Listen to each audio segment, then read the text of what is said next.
Tonight, a controversial cabinet minister steps down, another blow to the Trudeau government.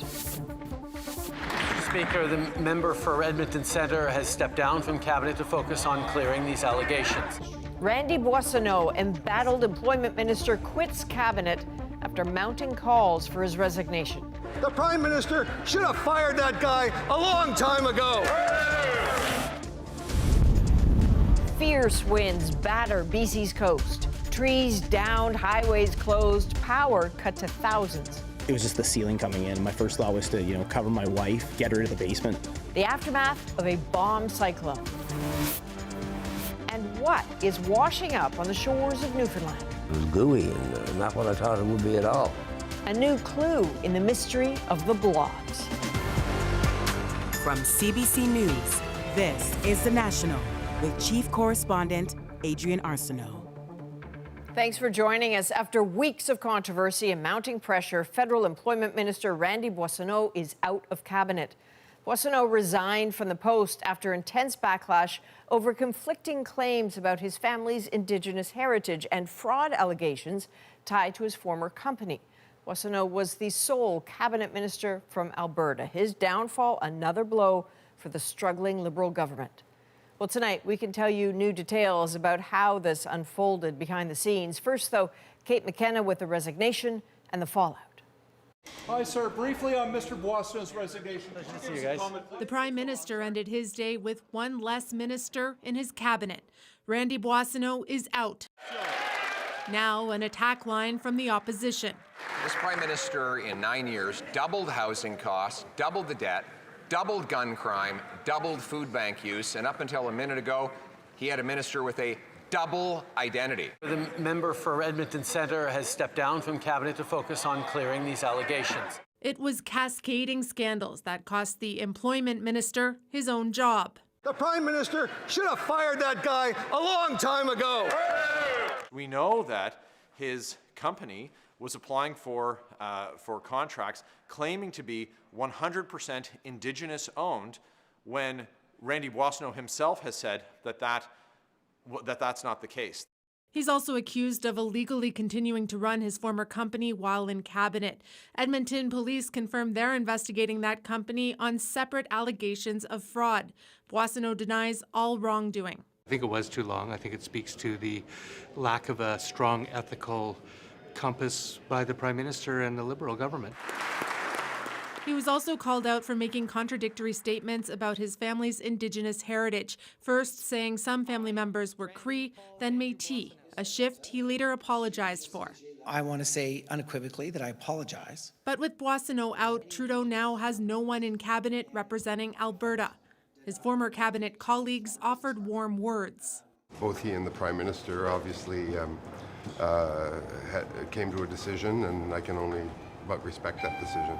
But Randy Boissonnault is a colleague that I appreciate very much. But wouldn't say the decision to walk away was wrong. There's a lot of information swirling around. I can tell you I've been here a long time. The best way to tackle that is to focus exclusively on it and make sure that that's what you're doing. New Brunswick Minister Jeanette Petitpas-Taylor will take over Randy Boissonnault's portfolios of employment and official languages. That's in addition to her work as Minister of Veterans Affairs. At least that's the plan for now. We are expecting a cabinet shuffle before the next election. Any word from Boissonnault himself today?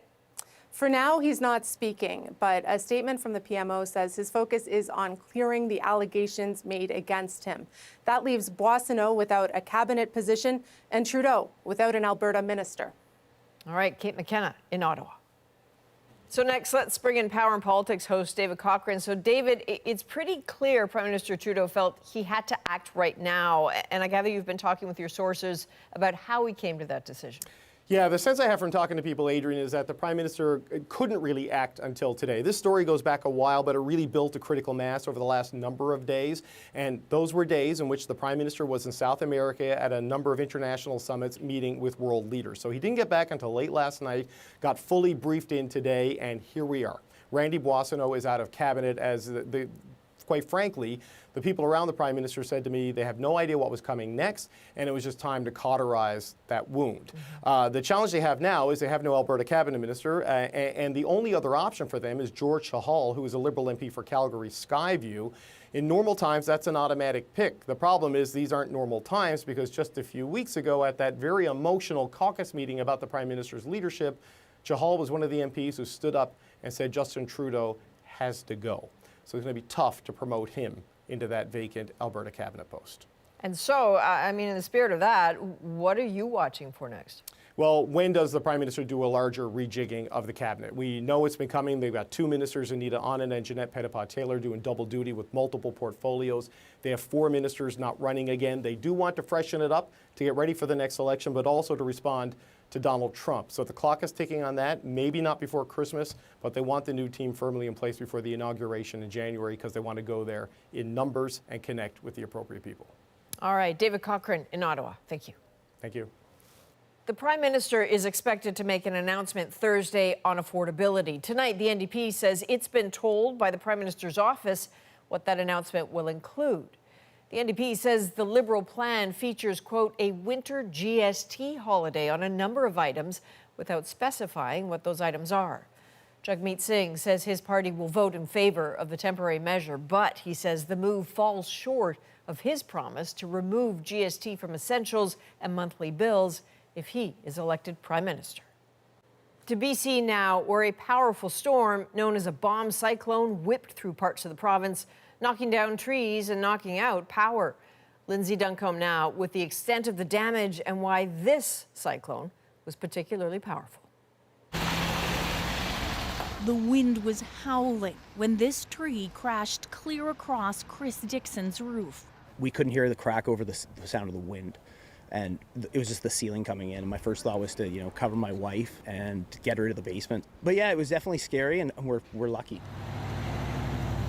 The storm hit hardest on Vancouver Island. Trees fell on power lines and blocked roads. For us here, it's the worst that we've had.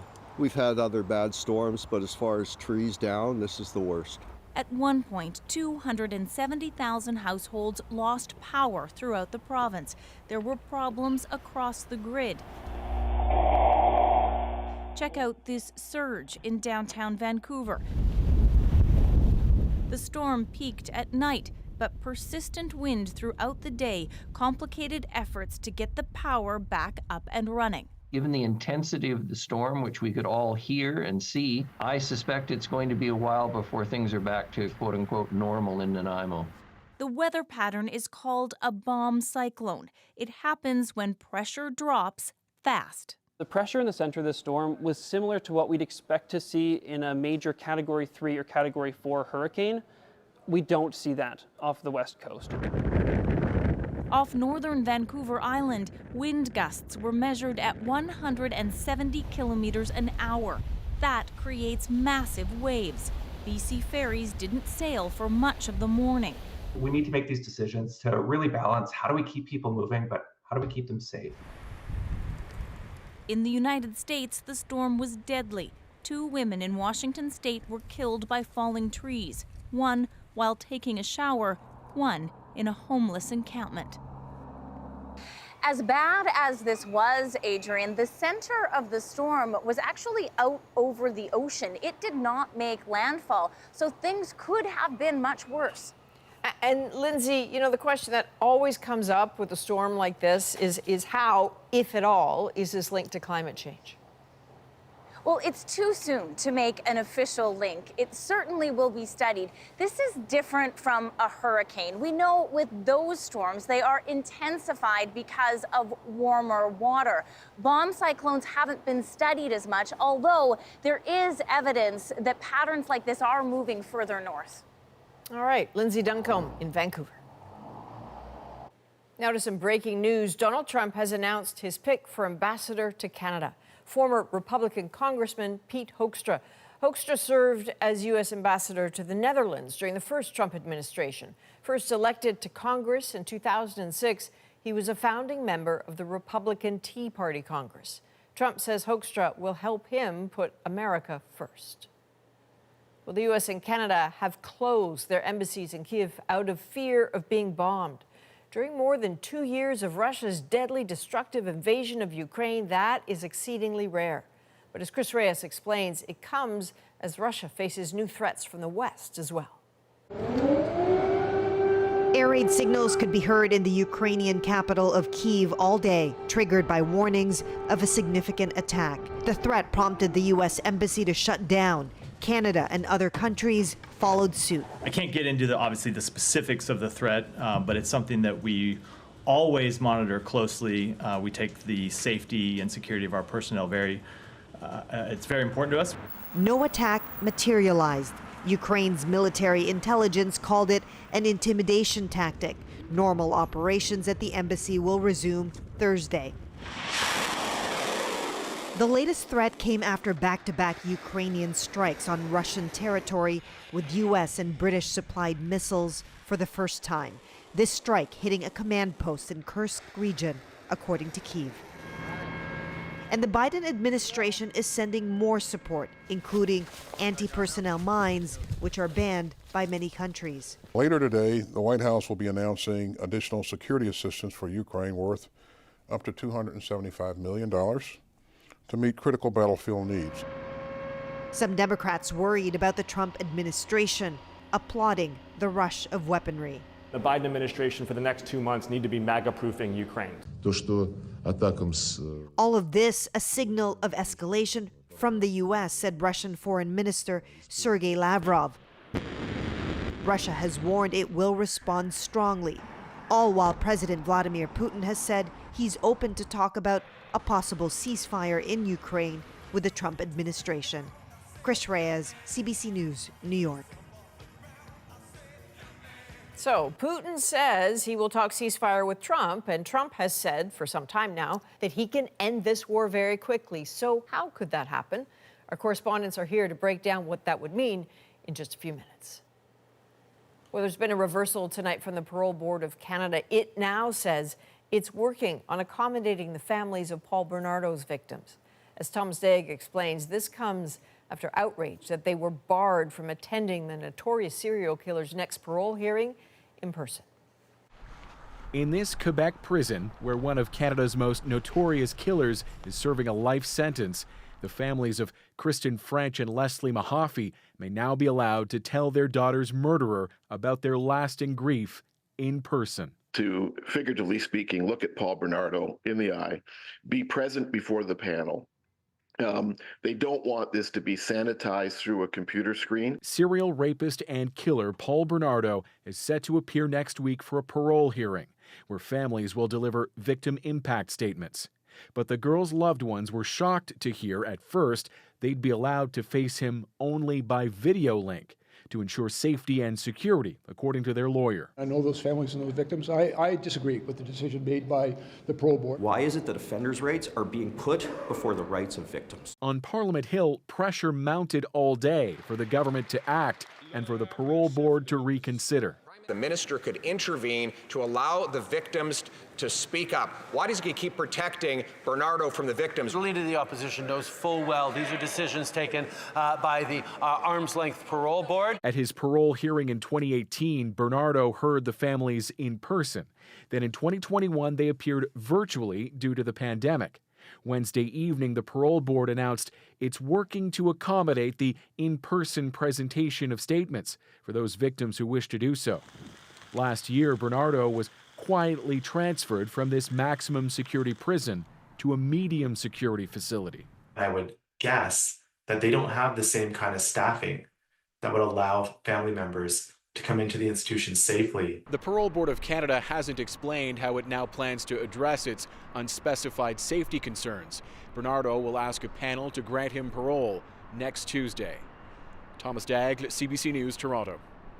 The ongoing Canada Post strike is delaying the delivery of passports. Service Canada confirms it's been holding off mailing out 85,000 of them. If you need a passport urgently, contact the Passport Program online or by phone to request a pickup. Well, the strike is also having a big impact on remote and vulnerable communities, as some essential mail is not going out. Marina von Stackelberg shows us how they're coping. This is where high-priority mail makes its way into the most northern parts of Canada.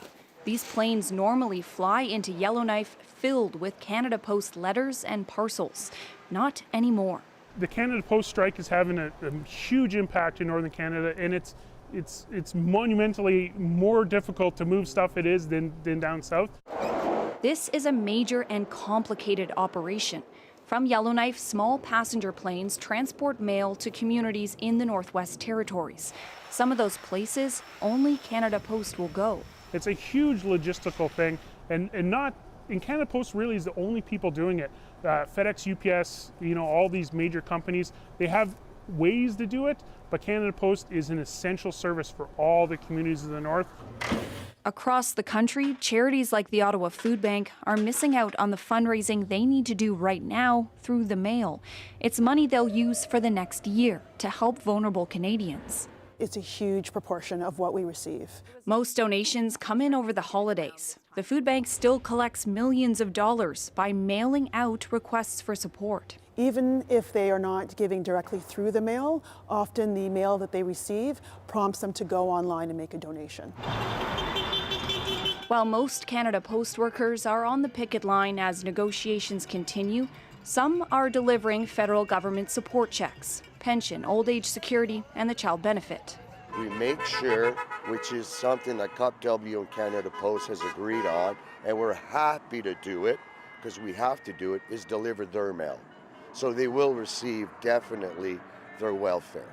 But many other government support programs are not part of this agreement. So the provinces and territories have made arrangements for people to go to government offices to pick up their checks. Marina von Stackelberg, CBC News, Ottawa. There are growing concerns about electric vehicle fires after a deadly crash. I'll never be the same, Why escaping an EV fire may be more challenging. And a mystery keeps washing ashore in Newfoundland. This was a real, crime scene investigation. What scientists learned about some curious blobs. Sold. Congratulations online. I'm happy for you. $290,000. And the $70 painting that turned out to be a Canadian treasure. Didn't realize how important or how special it was in the heat of the moment. We're back in 2 minutes.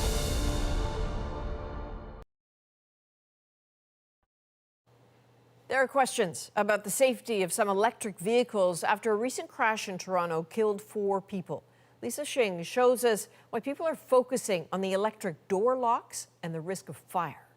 The haunting sight, I'll never forget it, her eyes. Rick Harper still remembers using a metal pole to break the glass of this burning Tesla, freeing a woman, the lone survivor of a high-speed crash that killed 4 people in downtown Toronto in late October. To find out there were 4, beyond words. I'll never be the same, Harper says none of the car doors opened from the outside, though we don't know what exactly happened. Little latch right here. It may not be easy finding the mechanical door release if power is cut off in an EV. You're actually going to find it underneath this liner. Advocates want more oversight, including when it comes to battery fires. We need to take advantage of that greater awareness or alertness right now to step up our investigations. The federal government has set an ambitious target. It wants all new vehicles sold to be zero emission by 2035. That means more lithium-ion batteries and more of the fires associated with them. In Toronto last year, the number of battery fires shot up 90% because of e-bikes. They are hotter than what we would typically have as a normal combustible fire. They burn hotter and they spread quicker. While that is changing how first responders deal with a fire call, researchers say the quality of batteries in bikes aren't necessarily the same as in passenger vehicles. They give a kind of a bad rap to EVs, but the science is out. Really, they are much safer than conventional combustion vehicles. Safer, though some are still calling for better quality control. Almost all of the obligation lands on automotive companies in North America and Europe and anywhere else to check the quality of those battery packs. Transport Canada tells us its standards ensure high voltage systems do not pose a risk post-crash, and it's involved in developing global standards for electric vehicles. But critics say that should have happened well before the cars hit the roads. Lisa Shing, CBC News, Toronto.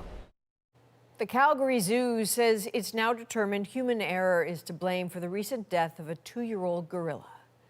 Officials say Iari died after being struck by a hydraulic door that was accidentally activated by a staff member. In response, the zoo says it's providing additional training and reassessing the location and the design of the levers that control doors in its enclosures. Well, researchers from a Canadian lab say they have evidence that suggests the first cases of COVID-19 spread from animals to humans. Alexander Silberman now on their findings and why many still aren't convinced. Angie Rasmussen is on the hunt, searching for the origins of the COVID-19 pandemic. Inside Canada's Centre for Pandemic Research in Saskatoon, she analyzed hundreds of genetic samples collected from a market in Wuhan, China in January 2020. People are coming to the market, shopping at the market, and getting exposed to the animals. Working with an international team of scientists, Rasmussen's study identified exactly which wild animals were in the same place as the virus, which she argues is strong but circumstantial evidence of how the pandemic began. It's very difficult to explain the evidence that we have any other way besides that virus was brought there with those live animals, and it spilled over twice, actually, into the human population at the market. The study doesn't definitively prove the animals in those areas were infected, but some of them, like raccoon dogs, are known carriers of coronaviruses. Those findings, valuable insight for infectious disease specialists. If you don't know the why, history tends to repeat itself in the worst ways. Despite mounting evidence suggesting the virus jumped from animals to people in the market, many still believe it was accidentally leaked from a lab. Rasmussen's research is drawing online attacks from conspiracy groups. We're accused of conducting a propaganda campaign, essentially, to cover up the real story of a lab leak. But that's simply not true. Not true that Rasmussen is part of a cover-up operation, but that type of narrative spreads easily, according to this misinformation expert. If you are a scientist that hasn't fully embraced the lab leak theory, you're the enemy, right? And that's how it's being framed now. And unfortunately, that strategy really seems to work. As for Rasmussen, she is now testing to see which animals were possible hosts for the virus, research that could help prepare for a future pandemic response. Alexander Silberman, CBC News, Saskatoon. Well, Donald Trump has promised to end the war in Ukraine as soon as he takes office. I'll have that done in 24 hours. So what could that look like? We unpack how Trump's plan could unfold. And cyclones battering parts of India are putting women at more risk of being trafficked. The National breaks down the stories shaping our world. Next.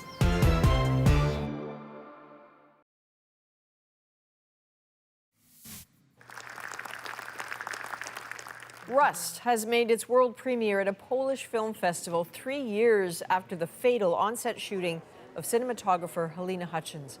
The film's director spoke to the audience after the screening, describing why they decided to release the movie in spite of the tragedy. It was just about people appreciating her final work, people maybe learning more about her than simply what happened to her, and people getting to see the world through her eyes. Alec Baldwin, who was holding the prop gun as it fired and killed Hutchins, was not in attendance. Baldwin has said he was told the gun did not have any live rounds in it. While he was charged with involuntary manslaughter, the case was dismissed when the judge determined authorities withheld evidence. In Newfoundland, a months-long mystery may be closer to being solved. Blobs of an unidentified substance have been washing up on shore. Now, a scientist says he knows what those blobs are made of. But as Jessica Singer shows us now, this doesn't answer all the questions. These white blobs appearing on Newfoundland's coast, what they are, where they came from, have been a mystery for months.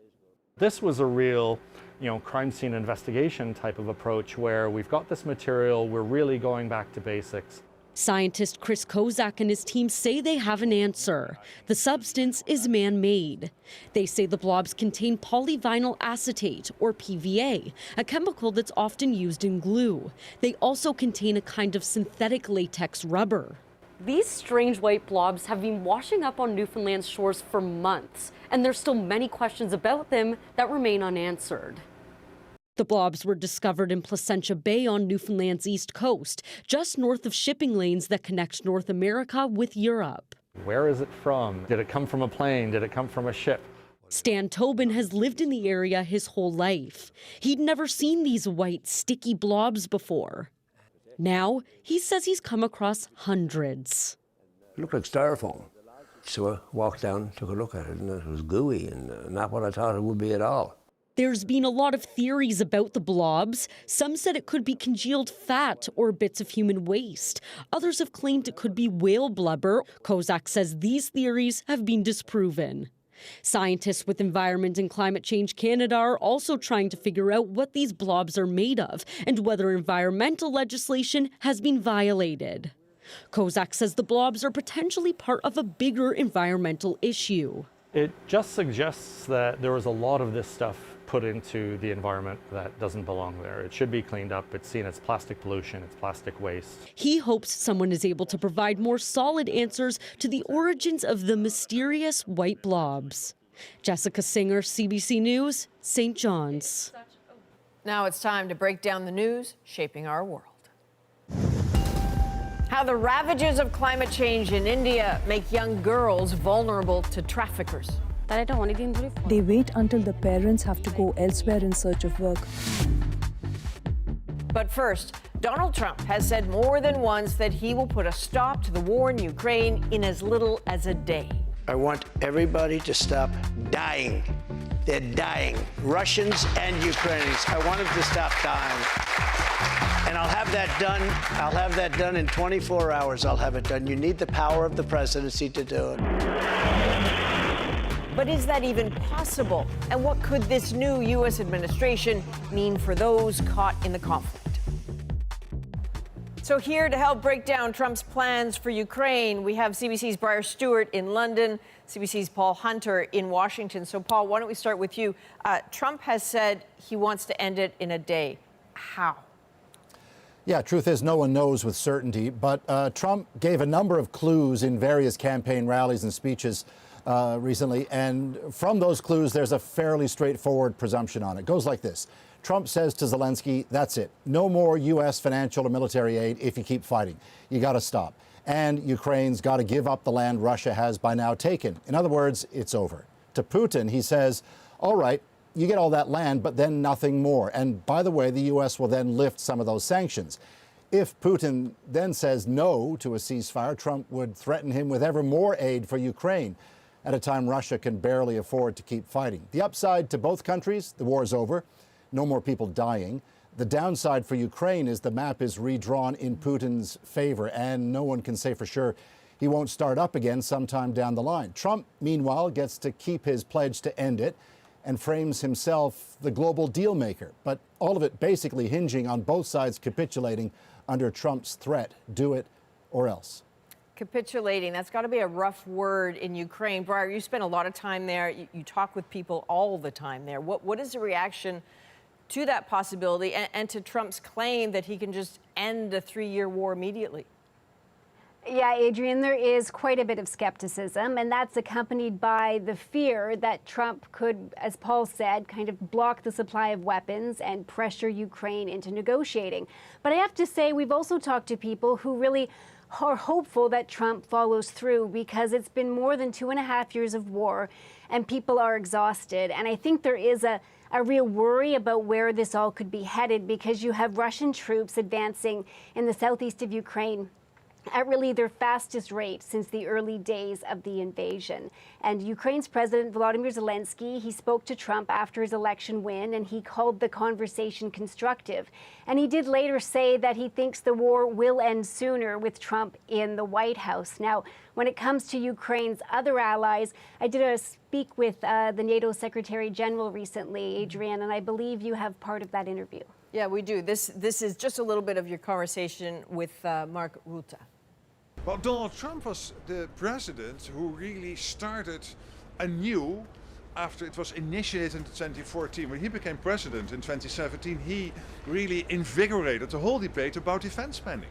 And no doubt he will push us again to do more, to take a bigger share of the burden. So at least publicly, he isn't expressing fear of Trump abandoning NATO in Ukraine. He thinks Trump that will act as a motivator, really, to try to get other NATO allies to spend more on defense. So there's the nudge, right, to NATO countries like Canada to expect calls to contribute more, but it still doesn't answer what will happen with the United States, which is by far the biggest military aid contributor to Ukraine. So I want to show you a picture of a man here who matters in this. This is John Thune. He is the newly elected Senate Majority Leader.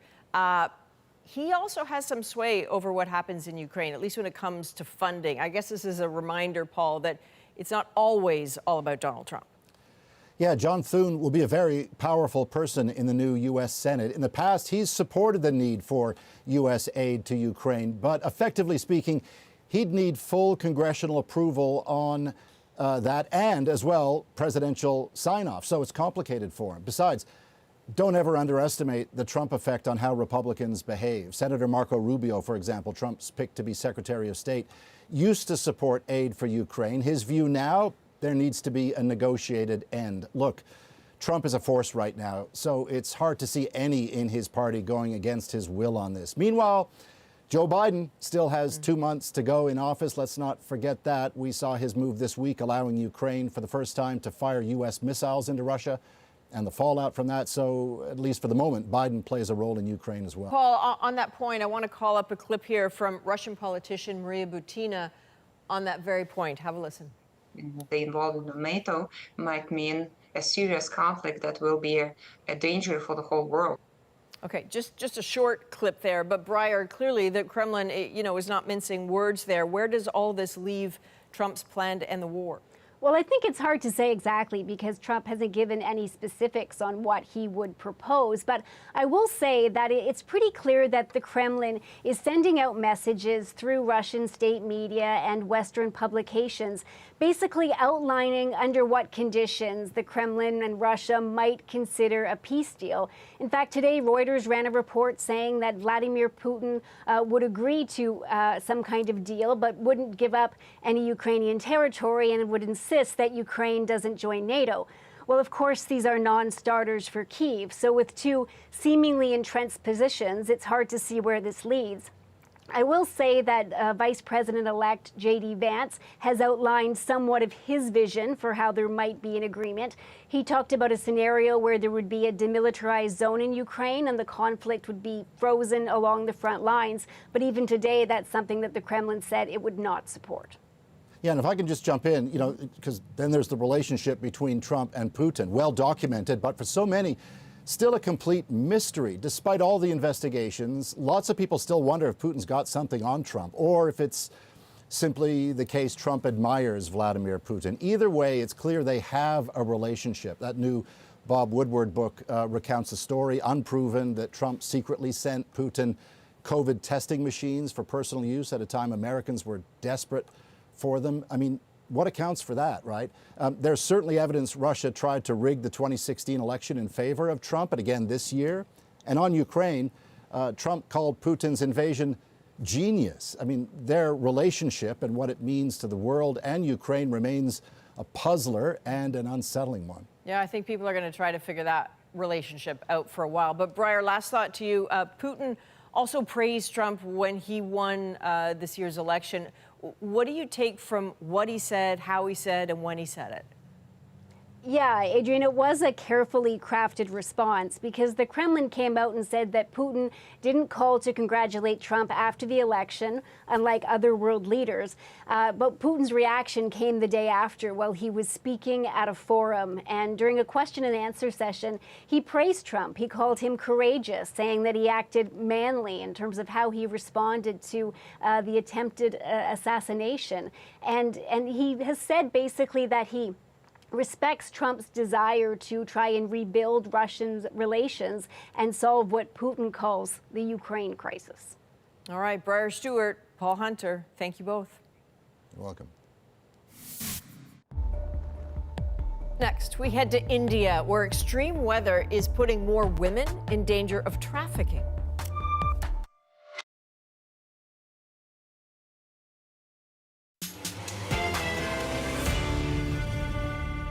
Climate change forces Indian parents to search far and wide for income, leaving young girls prey to traffickers. They make women do terrible, unspeakable things. Some are rescued, but others cannot be found. It is so incredibly painful. How the community is trying to protect them. Our South Asia correspondent Slima Shivji traveled to West Bengal province to meet face-to-face the people affected and to hear their stories. They file into the village on the narrow path, surrounded by water. The women from different villages in India's Sundarbans in West Bengal are here to talk bank loans and the struggle to pay the bills. But it's a deeper pain than a simple economic one that binds them all together. Each woman a victim of sex trafficking. It's rampant here and getting worse. The rise in trafficking directly linked to climate change, officials say, and the vicious cyclones consistently battering this part of India. For Mijana, life has slowly become more joyful, with her young daughter in her arms. It's when Mijana thinks about what she's been through that her smile fades. She was only 17 when the traffickers came for her. I used to call her my sister, Mijana says. She was my neighbor. I trusted her. But she says the older woman tricked her into going to a nearby train station, drugged her, and shipped her to Mumbai, some 2,000 kilometers away. When I came to, I was with 4 or 5 other girls, all in small, cramped rooms. There was only one window. It was like a prison. One girl told me, I'm trapped now too. She says they drugged her again, and she slowly realized what was to come. The woman I used to call my sister came into the room I was locked in and told me a man would be coming in. I started crying again, but it didn't matter. They sent the man in anyway. He forced himself on me. I was raped. It went on for 15 days. Every night, a different man. A police rescue and the help of a local NGO brought her back to her rickety family home perched above a river, visible through the makeshift bamboo floor. Mijana knows why she was a target, just like the children of many other vulnerable families here, trying to stay above water. Trafficking was my neighbor's job. She was a professional. She would go to different villages, rent a place, and target young girls to take them. It's a devastating story heard frequently in India's Sundarbans, where climate disasters have left villages mired in rising waters. The cluster of low-lying islands in this, the world's largest mangrove forest, is part of a rich but fragile ecosystem, one of the most vulnerable areas to climate change in the world. Several islands have already been swallowed up by the higher sea levels, and that water coming in brings salinity that damages the soil, ruining crops. It's also hard on the area's fishermen dealing with climate instability, more severe cyclones, and erratic rains. So many here live below the poverty line, and with each new climate disaster, they become more desperate, making this very fertile ground for traffickers. For social worker Pompa Ghosh, that means a near constant effort to protect the community from trafficking gangs. Sundarbans. Here in Sundarbans, we used to face one cyclone a year, but now there are 4 or 5. That attracts traffickers who monitor families with young girls, sometimes watching them for a long time. They wait until the parents have to go elsewhere in search of work, leaving their children with relatives. That's when the traffickers strike. Human trafficking is also the main focus of police in the Sundarbans. They're tackling a network that they say is India-wide, trying to rescue as many girls as they can trapped in cities across the country. The local NGO here says they're now seeing more than 30 cases of women trafficked every year. And while many of them are rescued and return home, some 25% can't be tracked down. That's the pain Mushumi and her husband Rana are struggling with. Their daughter was in her 20s when she was lured away, they say, with the promise of marriage from a man she had just met. For nearly 2 years, we have had no contact with her. I don't know where she is or if she is even alive. It is so incredibly painful. She tries to keep busy with her needle and thread, but the tears and despair hit often. Every call they make to their daughter's phone goes unanswered, and they fear the worst. I believe the man's family is deeply involved in human trafficking. Not only trafficking, but they make women do terrible, unspeakable things. For others who do make it back home after being trafficked, it's often a hard road to reintegrate. Today, Kashmira is at ease with her regulars who are always at her shop. But the trauma of the 6 months she spent drugged and raped repeatedly lingers. I kept praying the pain would end. There were moments I even wanted to take my own life to make it all stop. After her rescue, it took her 3 years before she could face others. I couldn't bring myself to go out because of all the demeaning questions and accusations from people in my village. It was unbearable. But months of trauma counseling made her stronger and more independent. The shop that her father bought her with the help of a local NGO is her lifeline. People who experience trafficking are rarely welcomed back. But even after what happened to me, my community stands by me. I am loved. Hope too for Mijana. She works with the same NGO, going village to talk to young people and warn them about how trafficking gangs operate. I had so many dreams and hopes. I wanted to study and go far in life. I may be a little late, but I'm finally pursuing everything I once longed for. More than anything, I don't want anyone else to go through what I endured, especially because I have a daughter. They play a game where one kid is the target and the others join hands trying to ward off a trafficker. He's a wicked man, the social worker says. You need to protect your own at all costs. It's the only way to stop villagers from disappearing. She's not just your child, she says. She's all of ours.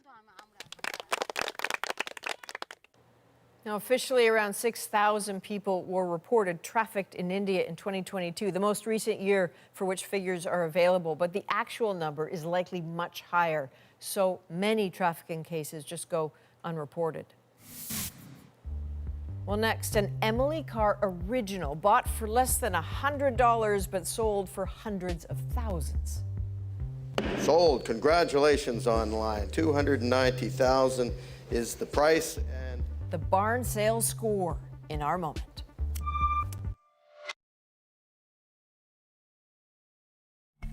You might just be surprised to know this painting by famed Canadian artist Emily Carr was bought earlier this year for about $70 at a barn sale in New York.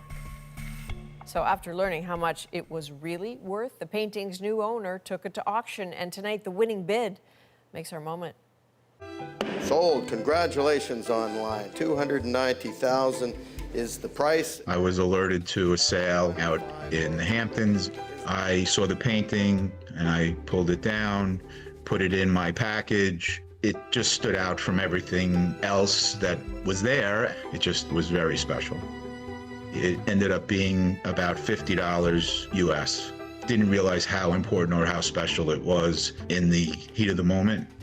It was painted in Masset, QCI, British Columbia, back in 1912. The indigenous totem pole with the grizzly bear on top just really sets it off. She's like one of the most important Canadian artists to ever live. Ladies and gentlemen, that brings Heffold now to lot 110. For a small painting, it's really very powerful. 85, 90, 95. I saw that Heffel auction house was the one that sold most of her work. 160, 170. And they seemed to be the right place for it. Sold. Congratulations online. I'm happy for you. $290,000 is the price. You know, it's going back to where it belongs, back home, so to speak.